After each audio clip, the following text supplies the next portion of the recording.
and singing the beat. Turn into the podcast. Hey, Turn into the podcast. we on the couch. Turn We got into B-Rav in the building. podcast. Hey, It's the DSC. hey, it's the DSC. Tune in, like, subscribe. DSC Yeah. underscore podcast. Yeah, B-Rav in done. the building. Ladies and gentlemen, first off, listen. Everybody wants to get gains. They want to get swole. Everybody feels like they a grown-ass man when they go up in the gym. I know I do. I do too. Even when I see somebody else living something, like, one time I went there, it was a dude over there, he was struggling with 185, and I was looking at him like, you punk ass, Yeah, it's an ego. It's definitely an ego thing. So I did, I'm gonna tell you what I did. I put 225 on there, and I was like, yeah. Got a couple of them, yeah. I did like 3. I got tired. But I guess today, that motherfucker lit the whole gym. You don't get tired. Listen, we got Kevin Gates. No, not really, but we got Cook. Because he don't get tired. Cook. Kev, man, holla at the people, man. Welcome to the show, baby. Welcome to I appreciate you boys having me, man, for real. I honestly appreciate it, man. You wild, boy. Now, for some of y'all may not know, man, let me give y'all a little backstory, man. He is serving his country, active duty member of the United States Air Force, and he's the first brother I know that been on Fox News that ain't been accused of arrested, shot, or something else. I mean, technically, the man is breaking barriers. Hey, you a fool, man. I'm just talking about how I see it, man. This man is really breaking barriers, man. This gentleman has the world record for the bench press. Now, every man who is a man tries to do the bench press. Can't get there, man. How much did you lift? Man, on that one, man, I stopped at 551. See, did you hear that? He stopped at 551. I was watching the video. It looked like you had a little bit more in you, but you were just like, you know what? I'm gonna just chill out. And then he stopped at 551. The one was just the insult, just to say, let me add 1 more pound. So 551, man, the world record, man. Take us through that, man. Let me shut up and let's hear from you, man. Take us through what that process was. Oh, we gonna get to the record. We're gonna get to the record. Oh, let's slow roll them into it. Let's slow roll them into it. So, Kenny Cook, obviously you didn't get that damn swole by chance. You know what I mean? How did you get in? How did you get into competitive lifting, and what kind of drives you and has driven you so far? Man, so to be honest, man, first of all, again, man, I want to thank both y'all again for allowing me to talk on the podcast, man. I appreciate y'all boys. But yeah, man, getting into it, man, in high school when you wrestling and playing football, your coach got you doing a little bit of lifting and all that stuff. And I wasn't really into it, man. I was focused on other things. I was like, just put me on the field, man. I don't need to lift, man. I'm good. I'm smaller than everybody else. I don't need to lift. I'm good. And then I realized, like, damn, yeah, I need to lift. These boys out here strong. And all that stuff. It wasn't really until I got to my first base at Hickam Air Force Base, man. I was 18, and there was a couple of dudes out there, Mario Coleman, Tech Soldier, and he pretty much had the name around all of Hawaii. Like, if you mention weightlifting, you mention him, and we looked just alike, and everybody always thought that was my big brother. So he got tired of people bringing it up. It was like, hey, if you're gonna be my little brother, and you're gonna start lifting, I was like, I'm over here with these ankle-knee rotations. I could do that. But nah, man, he took me up under his wing and just started following his lead. When first time I ever benched with him, I think I was around 180, and I put up. I was around 205.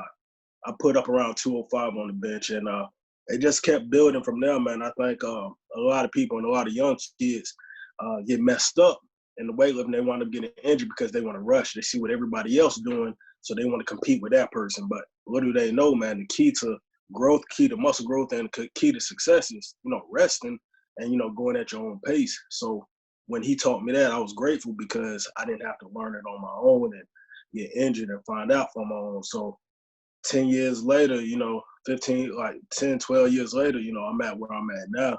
Because just those vital staples he allowed in my life, so those things I never forgot. So it's been about a 12-year journey, man. So it didn't really happen overnight, man. It took some real time and some real dedication. So Yeah, man, it's been good though. It's been real good. That means I got 12 years before I can. I ain't never gonna get right. I ain't never gonna get right. But yeah, man. So speaking of that, where you originally from, Kenny? Man, I was born in the Virgin Islands, St. Croix, but I was raised in Florida, man. Started off in Miami, then went up to Orlando my last couple years of high school. That boy live a good life, boy. Yeah, the whole thing, man. That's what's up. A good life.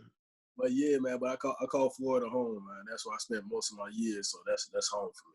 For sure. Yeah, I got family in Tutola, St. Croix. Yeah? Yeah, man.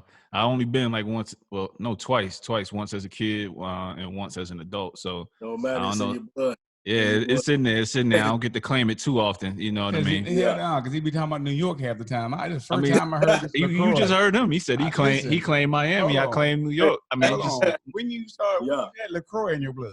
Hey man, I am British Virgin Islands, man. I thought that was a drink. Hey man, delays, man. It should be a shame. You've known me for almost 20 years now. And you just now finding out things. I thought it was you ignorant, bro. I'm saying. So, you took the years, you know what I'm saying? You had the mentor and you got into it and you gained and you got it slowly. Now, as everything else, lifting like you do, it's a sport. It's not just I'm doing it for fun. When did you get to your mindset to say, you know what, not only do I want to do this, I'm trying to lift the most weight ever. And did you ever see that amount of weight and be like, man, ain't no way in hell because somebody told me right now I need to go lift 500 pounds. Yeah, I'm me and him not even talking no more. Like, I don't even want to have a conversation. Yeah, so, man, to answer your question, man, like I said, my mentor, Mario, when I found out what his record was at Bagram down range, it was 535. And I was like, it ain't no way in hell. Like, I was 19 at the time. I was like, ain't nobody lifting 500 pounds. But you seen, he had a booty on his chest. Like, his chest was so big. His chest so big, it looked like booty cheeks. And I was just like, bro, like, okay, no wonder he got 535. But I never saw that in sight.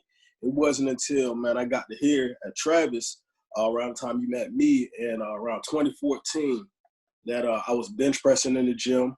And two women actually walked up to me, Erica and Fallon. They walked up to me. They're two women who power lift around here, pretty well known. And they were like, hey, dude. She was like, I only had like 405 on the board, just playing around. And they were like, hey, you super strong. Wait. Come on. We about to end the whole interview. I'm just playing around with 405 on the ball. Before we got here, so I could look good in the camera, I just went, I got 260 pounds at the crib. Yeah. So, I went and got something in because ego. Yeah, how's it working out, people? It's good. Yeah, okay. But anyway, yeah, you just casually said that 400, but continue on. Bruh, so they hit me up and they were like, they walked over to me. They didn't know me. And it was two white women, so I'm not used to two white women walking up to me and just speaking all casual. But they walked up and was like, hey, dude, you're pretty strong, but your form is horrible. And I stood up. I was like, all right, well, you're probably right. So you're probably right, but cool. But I appreciate y'all, but who the hell are you? And all that stuff. And then, they started explaining it to me, started talking to me about it. And then when they started talking to me about it, I was like, you know what? Competition, the powerlifting. I always thought about Olympic powerlifting when they do the snatching and the jerks. I was like, I ain't flexible like that. I got short T-Rex arms. I'm not built for that. And they told me, about the bench squat and the deadlift and everything like that. So in 2014, they were like, hey, there's a competition coming up. Won't you just try it out? And I did it for the first time. And I think all around in my weight class, I got first. But in my weight class, I got first. But overall, I got second. And I saw that as a win. I saw that as a win because my first competition, I didn't know about the commands and the 1 second pause on your chest that you have to do and all of that. I knew nothing about it. So it was kind of new. I was scared. Adrenaline was pumping. But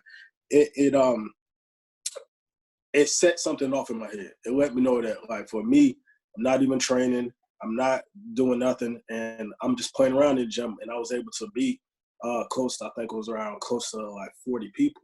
you know, and the weight class I compete in, for just clear it up, is a 100 kilogram division. So it's the 220 weight class. So you have world records and state records and national records in each weight class. Like if you mention like the all around bench press world record, is held by a dude named Julius Maddox. He's about 400 pounds, and he's about to hit an 800-pound bench press. Oh, man. So yeah, that's the all around world record. So like me, who's 220, ain't gonna be lifting the same as somebody who double my weight, you know. So for me to, you know, put my eyes on a world record or a state record or a national record that's in my weight class, I was like, I could do that. I could really do that. So when I saw it from there, the first competition, I was just like, it's cool. I didn't compete again. The first time was 2014. I didn't compete again until 2016. And I was just like, I'll do one more. Just I had fun with it. Did it again, I came in first. And then when I won and I seen how much, you know, attention, as sad as it says, as attention and love I was getting from winning, I was like, I'm gonna ride with this. Like I ain't nobody ain't leaving no legacy for me growing up. So the least I can do now that I got two boys is leave a legacy for them, man. You know, have them talk about something, say my dad did this, my dad did that. Because all in all, you know, I know I'm not gonna be lifting the rest of my life. Like you can't. So at least I could do something and leave a legacy for them. And I saw the next man, I ain't even gonna lie, I saw everybody on YouTube and getting big, and you know, I was envious. I was envious because I was like, man, what make them different from me? I'm stronger than a lot of these dudes. So I was like, man, it's easy to talk about it. You know, you got to show people now. So once I decided to show, that there ain't no stopping me now, man. I don't think nobody could, you know, compete with me in my opinion. And that's how I feel. And that's how I go in every competition, that you don't have to show me that you're stronger than me in the 220 weight class. Is there people out there that's ridiculously strong? Yep. You in my weight class? Nope. All right, then we'll keep it moving, dog. Have a good day. But yeah, man, Sure. that drive and that envy and my sons, man, that was my motivation. So now I gotta eat. I got to. Now, let me ask you this. So most people get the misconception. Now, I know you mentioned about the years that it took.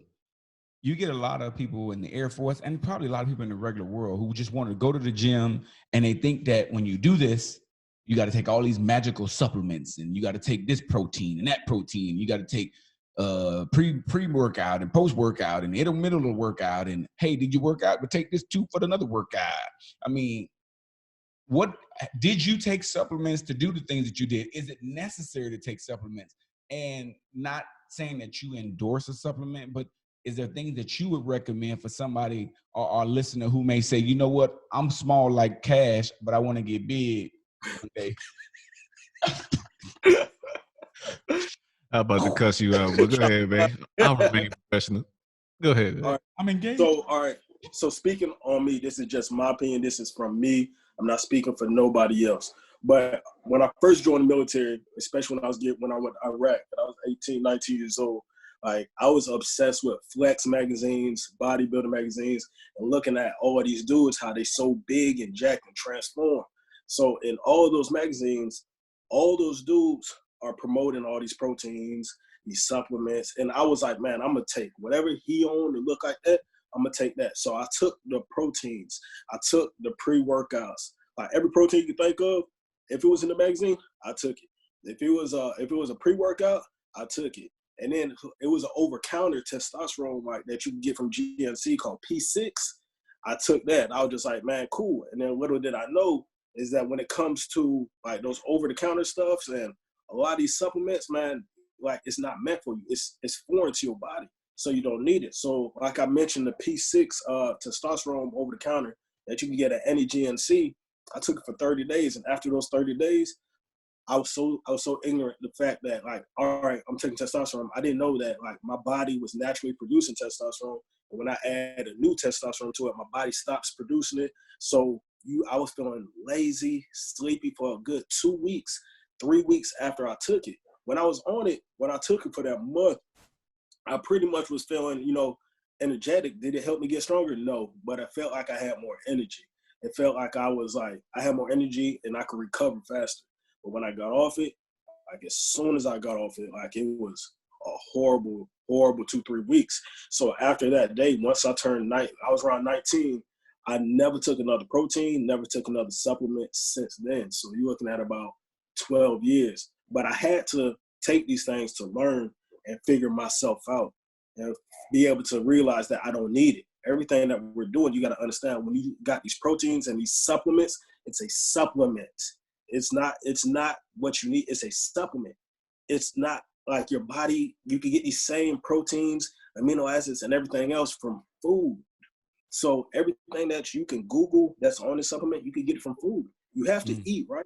So once you just eat the things that's going to provide those same supplements, those same proteins, the same nutrients, everything else. A lot of times when you look at these protein supplements, they have all these ingredients that's not even regulated by the FDA until later on or whatever. And then you will usually see proprietary blend. Proprietary blend means that they could put whatever they want to in it and just make it seem like, I'm going to add this, a little bit of this, a little bit of this. Proprietary blend, and I'm going to fill it all up with wheat and rice and then a little bit of protein to make it seem like you're getting 24 grams per scoop, 24 grams, 25 grams per scoop. No, if you look at a lot of them, it says up to 24 grams. Like when you look at commercials, you can lose up to 5 pounds a week. People hear 5 pounds a week. They don't hear that it said up to 5 pounds a week. So that's the max that you can lose, depending on when you're taking it by itself. But if you lose 1 pound, they'll be like, hey, we said you can lose up to 5 pounds. We didn't say you was going to lose 5 pounds. And it's the same thing with the protein supplements. All right, up to 24 grams per scoop. Okay, so you might get 24 in this one. You might get 3 in this one, whatever it may be. But it's not necessary because you could get a whole red piece of meat and then eat that and eat some fish or eat some avocado for the good fats or peanuts or whatever it may be. If you just eat, then you don't need all that extra stuff. I'm not going to say that proteins aren't necessary supplements, blah, blah, blah, because they do help you recover faster. But you're tricking your body. You're telling it that it's recovering faster, but it's really not. And that's how people get injured. You see a lot of these dudes who hop on these proteins and these supplements or whatever it may be, and then as soon as they stop taking it for a week or 2 weeks, they're like, oh, man, I lost my gains. No, you lost all the water that was absorbed to your muscles, so you deflated. You were so holding on to this protein and this, that, and above. Oh, no, it made me stronger. No, you being consistent in the gym is what made you stronger. Dudes in jail ain't got protein. Dudes in jail ain't got pre-workouts. But why they come out looking like an upside-down triangle? Because they in there. For sure. They working it. Yeah, repetition and getting it in. You don't need the proteins, in my opinion. This is my opinion. Like I said, nobody else's. I'm not a scientist. I'm not none of that. But from what has worked for me, I've never had to take a protein, a supplement, or anything in the past 12 years. Have I tried that? Yes, I have. But it's not needed, in my opinion. And I think that's easy. That's why I think my name got so much buzz, because in the competition world, you have drug-tested competitions and you have non-drug-tested competitions. And I'm able to compete in both because of me not taking testosterone or any other things. Like a lot of these dudes, when you compete on a certain level in powerlifting, just like with most sports, they're on anabolic steroids and everything else. So for me to compete against these guys, beat these guys, and then go to the drug-free side of things and also beat them as well. These are the dudes who's doing everything all natural and beat them. And, that's what made my name really ring bells, and not to be cocky or nothing like that. But I feel like if I ever was to hop on those things that those dudes hopping on, then I'd be a whole different monster. But it's not needed because, as you can see, a lot of those dudes who hop on that stuff, they die early. Yeah, that's crazy. I remember seeing the documentary with Arnold and kind of how they were going through all those different type of guys that were taking it's steroids. It's not worth it for that 5 minutes of fame. I'm looking for longevity. That means when it comes to knowledge, money, physicality, everything. So I want my body to still work 20, 30 years from now.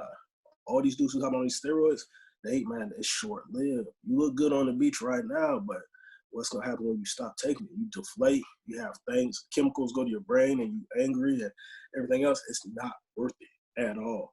It'd be a lie to say I've never thought about taking those things. Who hasn't? Like I can honestly say it hasn't been a year that went by that I haven't thought about taking this injectable testosterone or this anabolic steroid. It'd be a lot to say I never thought about it because I definitely have. But when you look at the ins and the outs and where people are now, and you see the dudes who used to take it and how messed up they look and how much they get injured because your muscles grow when you're on these steroids, but your tendons don't. So that's why they always pop things and tear things because, yeah, your muscles getting big, but those tendons, those fibers holding that stuff together, they can't take it. It can't grow as fast. So what happens? They pop, and then you get injured, and then you out the game. It's not worth it. So, yeah, man, that's so is that like some of the things that, because I know you're a personal trainer as well, right? Yeah. Oh, so how do you approach each individual that you train? Do you just cater your workout plans to that specific person, and nutrition comes into play as well? How do you cater to each person that you train? Let me cater to each because he about to tell a lie. Let me tell you why he about to tell a lie. Let me tell you how he personal train. He's freaking ruthless. About a year's change ago. Oh, you got some insight. Oh yeah. Let me tell you. I've had a session. You had the session with Project Savage, and I almost died like I was in the projects. I go to the gym, right? I was at Travis. I was out in California taking care of a little business. I walk in the gym, and I see old Cook in there. I'm like, hey, I said, we're gonna lift today. He said, yeah, come on, what we lifting on? He said, I'm on chest day. I happen to be on chest. He's like, okay, I got a workout for you. I'm like, all right, cool. So I told him, Cash, I said, listen, man, when we put all that damn weight on that bar, I ain't finna do all that. He's like, no, we got it. So he threw 225 on there. You got that. I ain't finna be no punk. I got the man up, right? So he's like, all right, so we gonna do is you're gonna just start doing some reps. And then I'm going to put my hand out. And when I put my hand like this, as soon as you hit the bar, you go down. And then I'm going to put my hand like this. And as soon as you hit the bar, you go up. And then I'm going to put my hand like this. And as soon as you hit my hand, you go up and down, right? So I'm like, okay. So I'm thinking like, maybe we'll do like a rep or two, Yeah. So I'm like, so I'm like at like 4, right? I'm like, okay, I hope this is about to be over soon. I'm thinking he don't forgot to put it. I'm thinking he don't forgot to put his hand out. As soon as I get to 5, he put his hand down. I'm like, this is 225. So then I do like 3 of them, and he flip his hand. We end up doing like damn near 20 reps doing this. Hey, but you did it though. I still don't believe it. I feel like I feel like your ego got you through that one. All pride. I tried it 2 weeks later. I almost killed myself in the gym.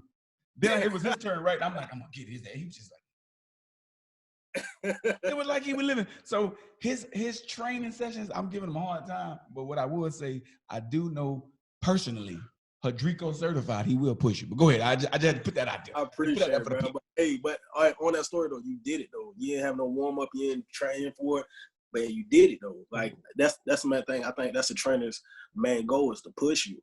You feel me? And as long as they got the heart, as long as they got the motivation like you did, man, you already know, man. Like anything that you want, you're gonna go get it. And like you said, your ego put you through it. It definitely did, but you did it though.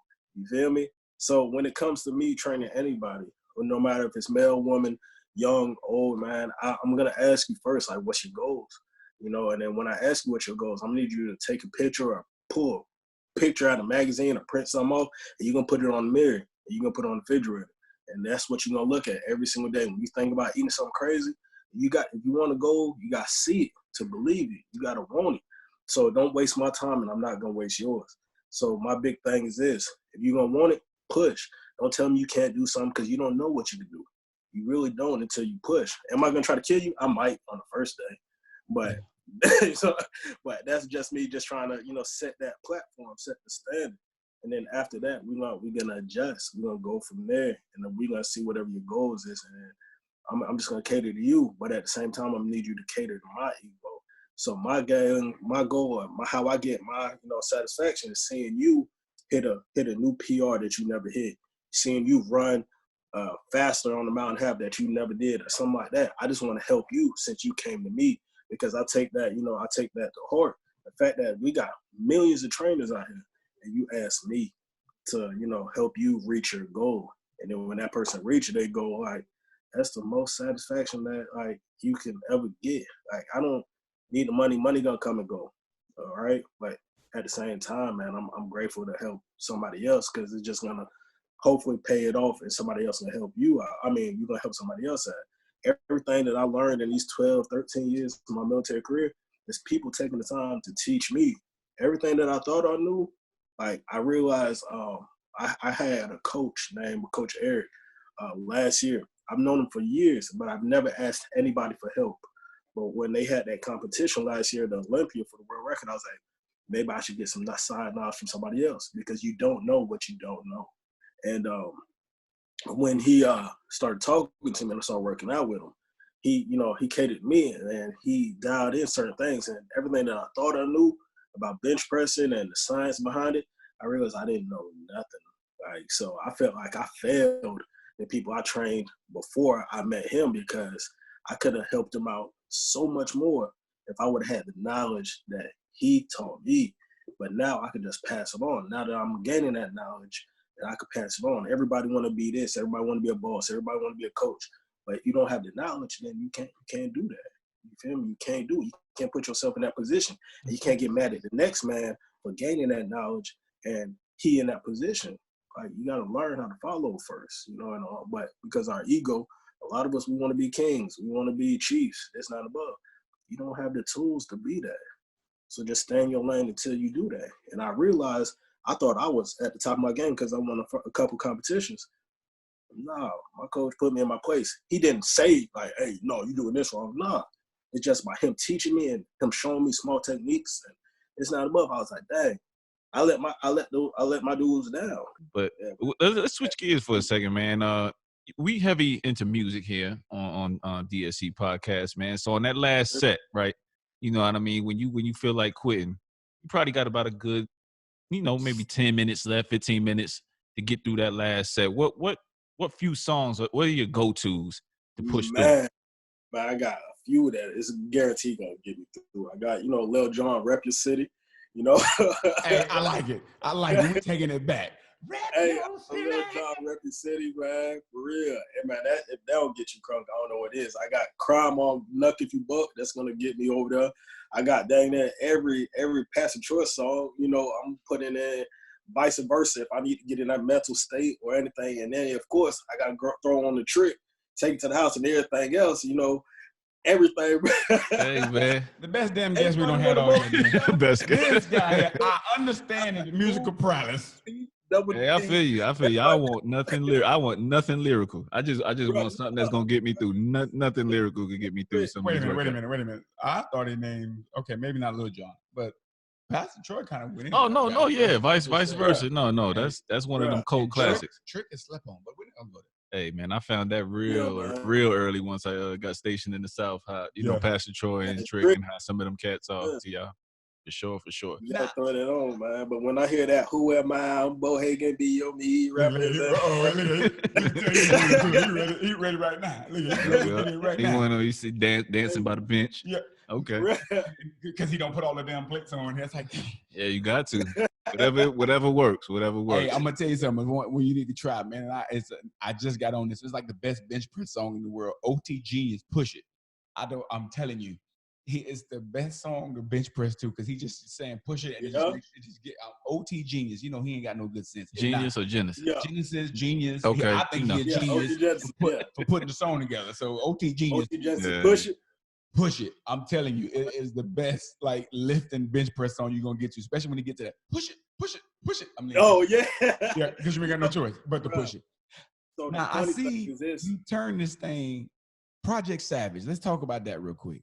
Mm-hmm. You went from lifting weights to you got females on the Project Savage, you got males, you got a team.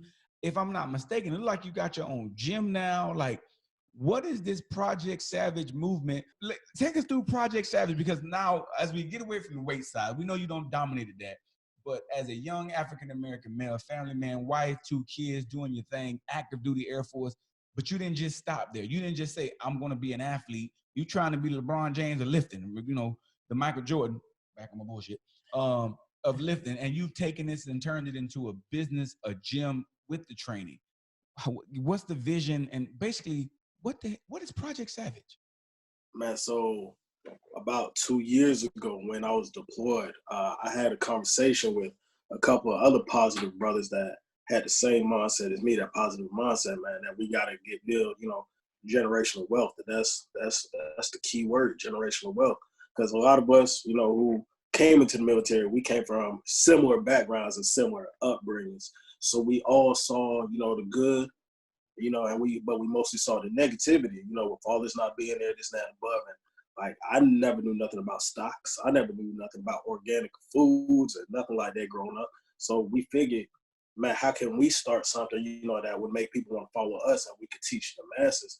You have all these different brands out here, Nike, this, that, and above, but I was like, they started from somewhere.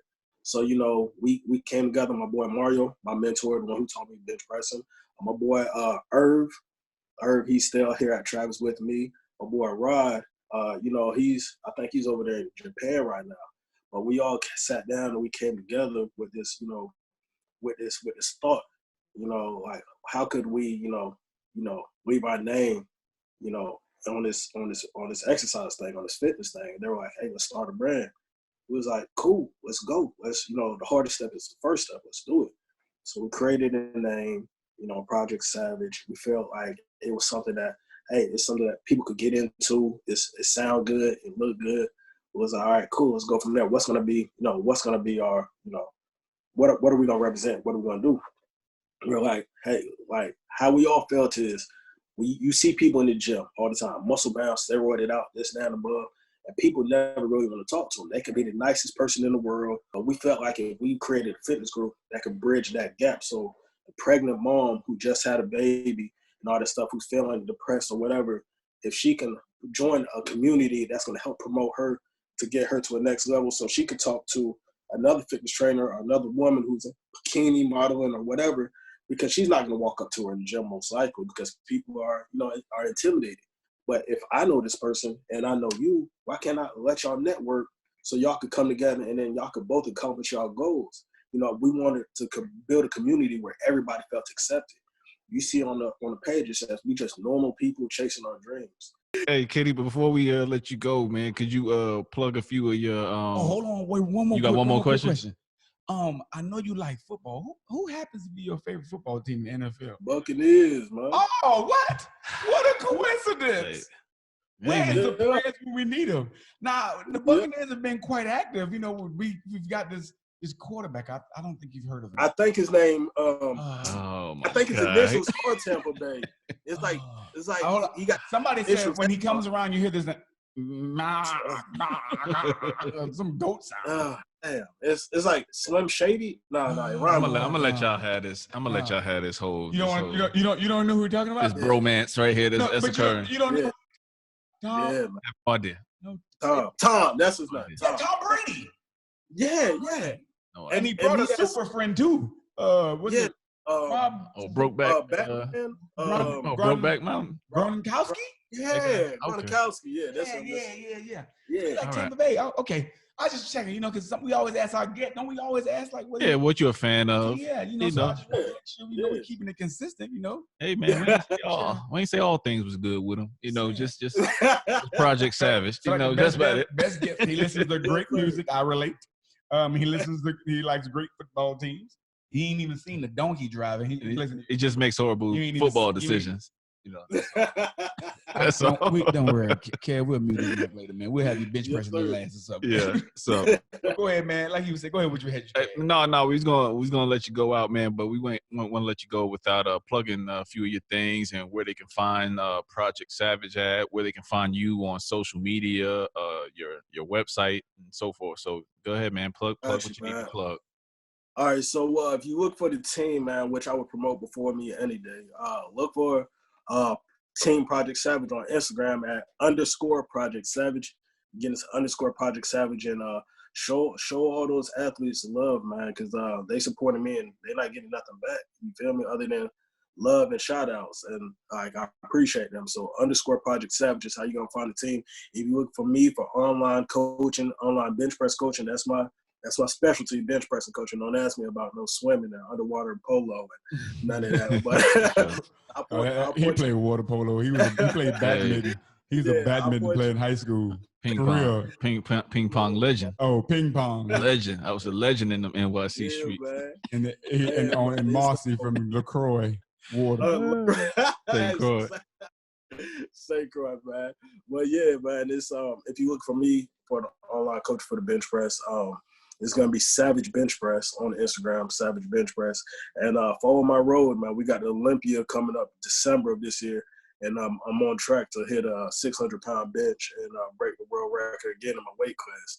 So yeah, man, follow along, man. Watch the journey and let's play. Let's get it in. Oh, no doubt, man. Like I said, once again, man, it was a pleasure having you on. Thanks for waking up. I know we're about 9 hours apart, so thanks for waking up a little early for us. Yes, sir.